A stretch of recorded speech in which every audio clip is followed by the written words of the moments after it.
Good evening, everyone, and thank you for joining us tonight. Many rural fire departments all across the state are facing shortages when it comes to volunteers. A survey done by Nebraska Public Media found that many people don't want to volunteer because of the time commitment to the job.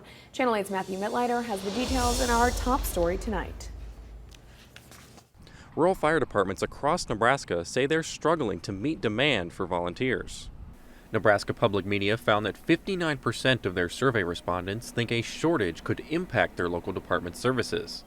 Meanwhile, 84% of people said the demand for the fire department's service has gone up in the last 5 years. I think people join departments with the greatest of intentions, but ultimately life changes. They may change jobs, they may have kids, and then their level of commitment that they can dedicate to the department then changes. And again, that's what we need. It's people's time. We do take time away from people's family. Part of the difficulty is that usually volunteers have to have just as much training as paid firefighters in the city, and it can take over 100 hours to get trained. Most volunteers also have full-time jobs.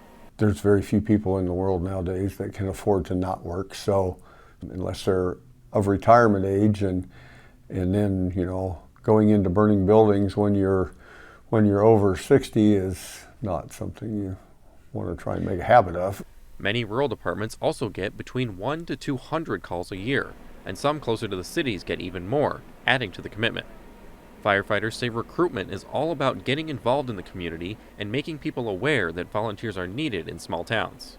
If they don't know you exist, right, you're not going to be able to reach hardly anyone. The more the community can see you out there doing what you do best, I think just really drives that recruitment effort.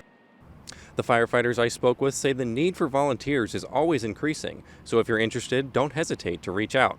We have links to apply on our website at klkntv.com.